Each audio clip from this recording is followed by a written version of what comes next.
여러분 반갑습니다. 박영식입니다.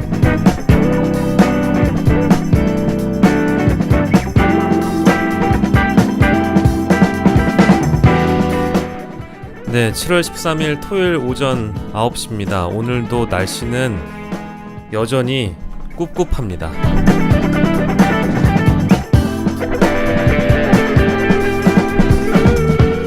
네, 이번 주도 늘 그렇듯 시끄러웠습니다. 이종호 녹취록이 뭔가 게이트급의 파문을 알리는 것 같고요. 공수처의 검사들은 과거 주가조작범 이종호 씨의 변호사라는 게 밝혀지기도 해서 파문을 일으켰습니다. 대한민국 돌아가는 사정이 사실 그 넷플릭스 드라마나 영화보다 별 재미가 없습니다. 어제 저도 밤 늦게 이 오프닝 멘트랄까요? 글을 좀 다듬다 보니까 대한민국이 드라마나 영화보다 훨씬 재밌습니다. 여당은 현재 전당대회 중인데 TV 토론회 보신 분들이라면 너무 재밌어가지고 다른 걸 못 볼 정도로 개꿀잼 팝콘 각이고요. 야당의 전당대회는 사실 누가 당대표가 이미 될지 알고 달려가는 재미없는 경기 같고, 다만 최고위원 경쟁은 매우 뜨거워서요 과열 양상을 보이고 있습니다. 아무튼 여의도 중앙보다는 여의도를 벗어난 곳이 훨씬 더 흥미진진한 대한민국인 것 같네요.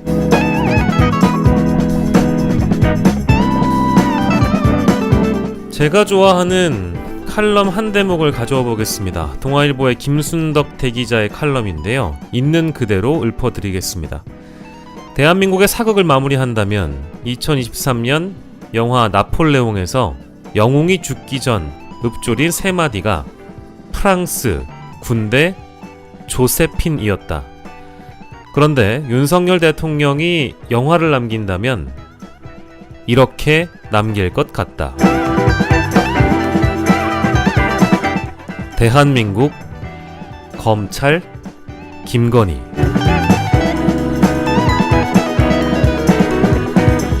그렇습니다. 김건희 여사는 이미 정치를 하고 있다고 보는 것이 맞는 것 같습니다. 그리고 그런 비판, 자신이 정치를 하고 있다, 국정 개입, 국정농단, 인사 개입 의혹들에 대해서 신경 쓰지 않고 있는 것 같습니다. 마치 선출된 권력처럼, 대통령처럼 아무도 그녀를 건드릴 수가 없습니다.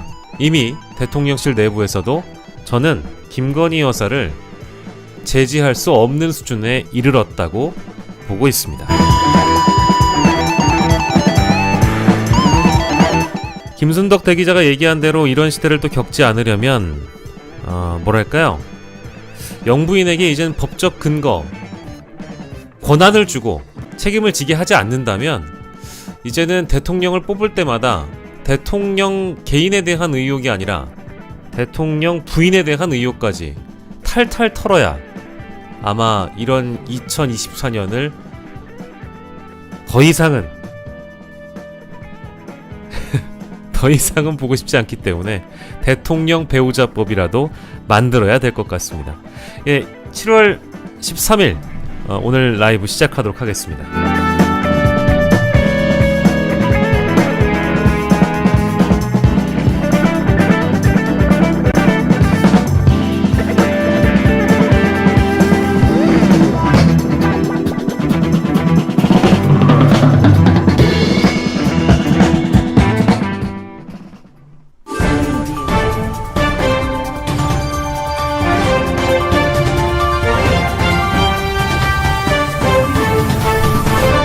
짠! 그렇습니다. 오늘은 브리핑부터 좀 시작을 해볼게요. 뉴스들이 너무 많아가지고 토요일 오전에도 이것저것 챙기려고 하니까 진짜 많더라고요. 너무 많아가지고 어디서부터 어떻게 챙겨야 될지 잘 모르겠더라고요. 그래서 일단은 눈에 보이는 대로 좀 가져와 봤습니다. 네, 공수처에서요 임성근 해병대 1사단장 구명 로비 의혹 수사를 하고 있습니다. 공수처 현재 경찰의 협조를 요청해서 임성근 휴대전화 비밀번호를 풀어달라고 경찰 협조 요청한 것으로 일단 확인이 됐습니다. 이건 이제 MBC 단독 보도인데요.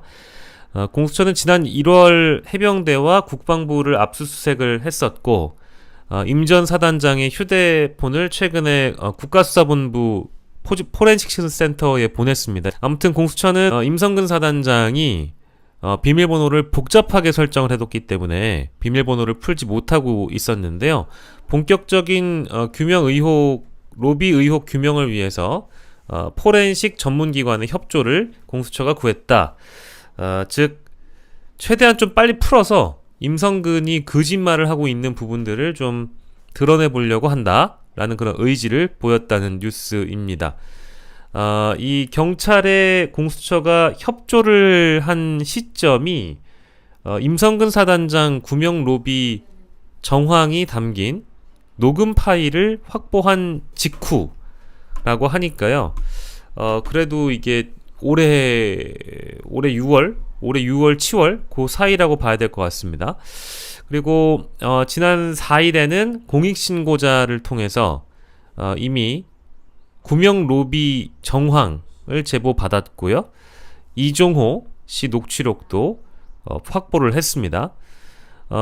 이거와는 또 별개로 박정훈 대령의 군사법원에서도 이미 통신 기록을 박정훈 전 해병대 수사단장 측으로부터 요청을 받았기 때문에 그때 통신 기록 사실 조회 신청을 군사법원도 수용을 했기 때문에 군사법원에서 이루어지는 재판 그리고 공수처 쪽의 수사의 속도, 방향에 따라서 어떠한 내용들이 또 새롭게 등장할지 우리가 기다려 봐야 되는 상황이 됐습니다. 그래서 뭐 저는 앞으로 나올 게 뭐 무궁무진하다고 보고요.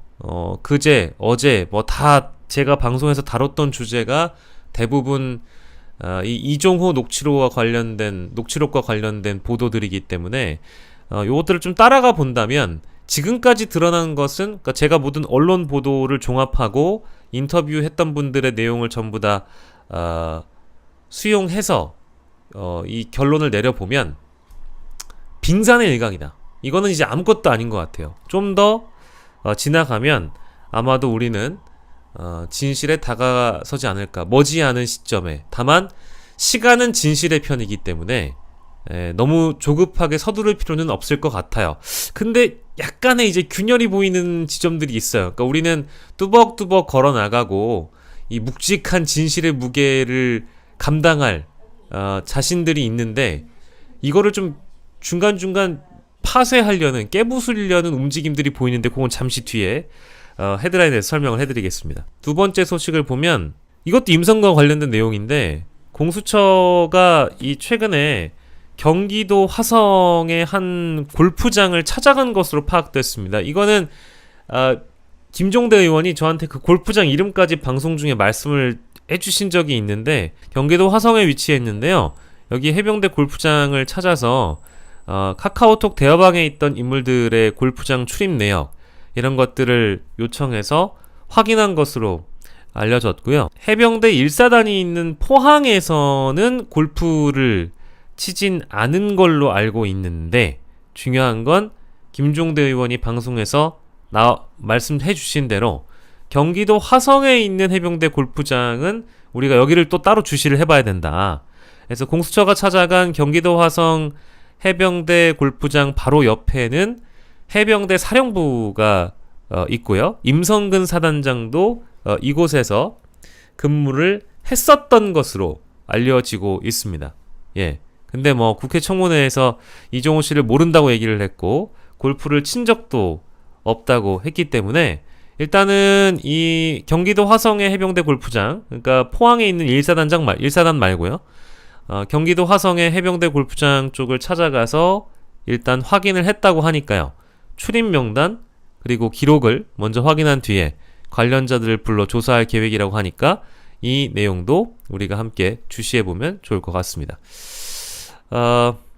근데요, 이따 저희가 좀 더 집중적으로 살펴볼 내용은 어제 덕산대 체력단련장인가요? 감사드립니다. 덕산대 골프장. 근데 제가 이따가 더 자세하게 여러분들과 얘기를 나눠보겠습니다만, 공수처의 수사검사들하고 부장검사가 이종호를 변호했던 이력이 있어서 회피 신청을 지난주에 했다라는 거. 이제 이 대목이 저는 가장 충격적이었어요. 그래서 이 공수처의 수사는 수사대로 이렇게 진행이 되고 있지만, 공익제보자를 조사하고 그 내용을 전달을 다 이미 받았을 텐데, 그 내용을 수사검사나 부장검사라는 사람이 만약에 또 이 사람들이 윤석열 대통령의 라인으로 분류가 된다면 이거 어떻게 돌아가는 건가? 그리고 이 검사들은 이제 내부자들인 거잖아요. 공수처의 내부자들이기도 하지만 누군가들의 내부자들인 거잖아요. 그러니 이게 수사가 제대로 진척이 될 수 있었을까? 이제 요 의심이 하나가 있고, 두 번째로는 제대로 된 수사가 이루어질 수 있을까?